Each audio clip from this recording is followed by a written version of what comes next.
So who represent the biggest risk among the first 4 rounds of a PPR fantasy football draft? This is the Fantasy Sports Boss. Hit that subscribe button if you're new. Lots of good stuff coming your way this season, so stay tuned for that. Now, what I wanted to do today is take a look at the first 4 rounds based on current ADPs and just share who I think represent the bigger risky investments, if you will. And remember, if you mess up the first four, or really among the first 4 picks that you make in a draft, if those picks go haywire, injuries, underperformance, whatnot, it's really tough to recover from that and win, especially your first and second round picks as well. But looking at the first round, again, based on current ADP, a couple of things stand out in terms of risk. Now, for me, the number one risk right now is Jonathan Taylor, who's going around the 10, 11, 12 mark right at the turn at the end of round one. I've spoken about this numerous times. This is a very high mileage back going back to his days at Wisconsin. We have seen injuries now crop up each of the last 2 years. He's not a big pass catching back. So again, in PPR leagues, you have to downgrade him slightly. And Anthony Richardson at quarterback represents a threat. Not only do mobile quarterbacks don't throw to their running backs, a la Jalen Hurts, a la Lamar Jackson, a la Anthony Richardson. Didn't really target Taylor when they were on the field together last year. But Richardson's going to call his own number around the goal line plenty of times, and that's going to take touchdowns away from Jonathan Taylor. So again, Taylor's aging a little bit, high mileage, injuries the last couple of years, and now he's got a mobile quarterback who's not going to throw to him and steal some touches around the goal line. Then you have Jahmyr Gibbs, who's also going around that 9, 10, 11, 12 range.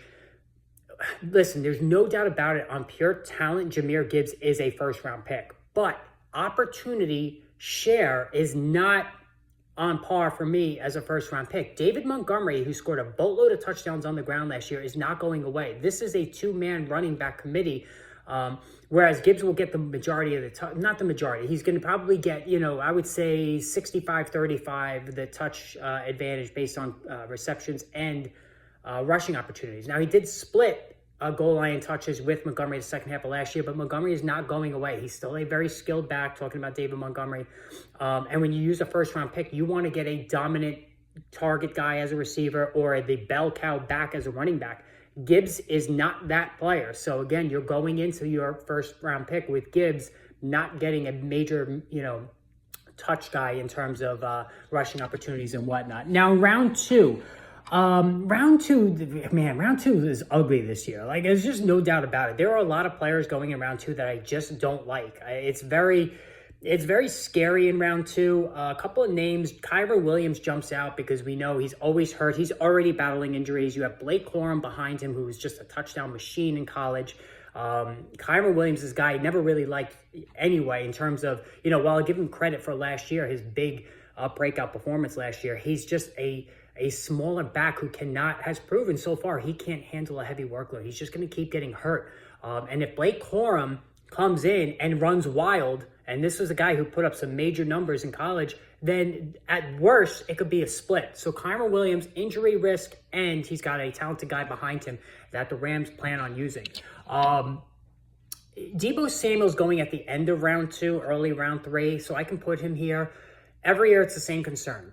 Doesn't have a lot of touches, right? I know he gets the rushing opportunities. He's another guy who gets hurt every single year. He's always hurt at least once a year. So you're going to count on him to miss a game or two. He's like the receiver version of James Conner.